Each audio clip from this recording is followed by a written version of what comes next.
Brian Winnikins at World Dairy Expo. Thank you to Dairyland Equipment Services of Plainview, Minnesota, and Woodville, Wisconsin. Also, Comro Sales and Service, Wisconsin Milk Marketing Board, Annabis Silo, Badgerland Financial Services, BASF, and the Animal Wellness Center of Buffalo Valley.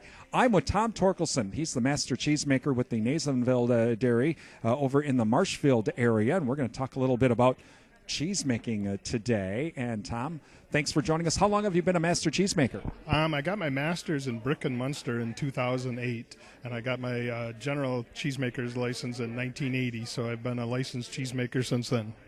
Okay, Nasonville Dairy, what are some of the things your dairy produces?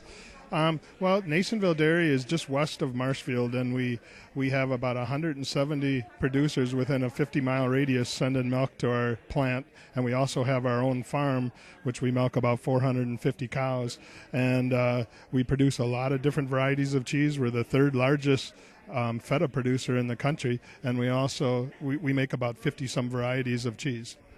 Wow. Okay, Tom Torkelson with the Nasonville Dairy over in the Marshfield area. How do you come up with new cheeses?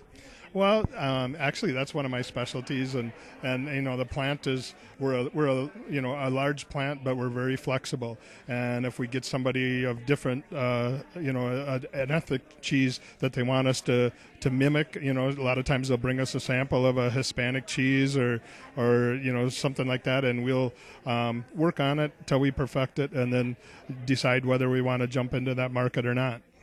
So when you have to make a new cheese, where do you start? Do you get a sample of what that person brought in, or where do you get a recipe? Well, there's so much support in this industry anymore. 30 years ago, your neighboring cheese plant wouldn't tell you anything that's going on. And now you got the Center for Dairy Research, you got the Wisconsin Milk Marketing Board, and, all the plants and, this master cheesemaker program, we all work together anymore. And being a cheesemaker all these years, I've had a lot of successes and failures in different products. And you kind of know which cultures you need to use, which enzymes, to produce a certain type of cheese. And we make so many different varieties that you kind of you can get to from square one to the end product in a real hurry just by knowing. And you can, the people at the Center for Dairy Research, you give them a call, and they've probably already experienced it. And there's all kinds of help in this industry.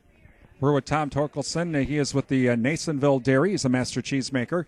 I know one big, really popular cheese has, at least with some folks even out west in California, has been chocolate cheese, which tastes just like fudge. Any other type of exotic flavors like that coming down the line? Well, right now we're doing an awful lot of flavored cheeses. We just came out with a Sriracha Jack, and a year ago, Ken and I patented Blue Marble Jack, a sliceable blue cheese. But we do a lot of pepper cheese. We just got done with a ghost pepper cheese and a smoky ghost pepper cheese.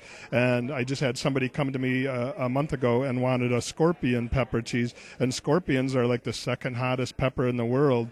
I guess Carolina Reaper is number one, and the ghost pepper, which we do, is number 3. So I imagine it's just a matter of time before somebody says, "Hey, Tom, can you make us some Carolina Reaper cheese?" But they're so hot, you got to have that balance, and you want people to actually taste the cheese. You don't want to just be overwhelmed by the condiment flavor. So. Root beer float cheese. Can we make that? Last week, some people brought me up some olives and a bunch of different Bloody Mary mixes, and they wanted me to make a Bloody Mary cheese.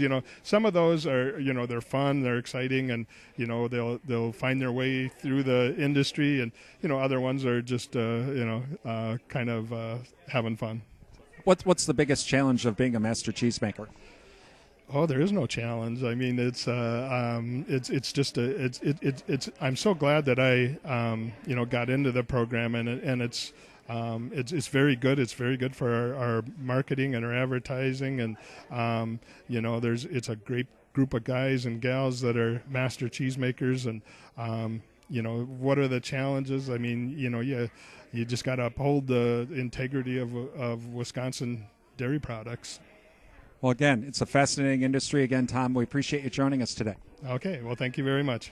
Tom Torkelson, he is the master cheesemaker at Nasonville Dairy. From World Dairy Expo, I'm Brian Winnikins.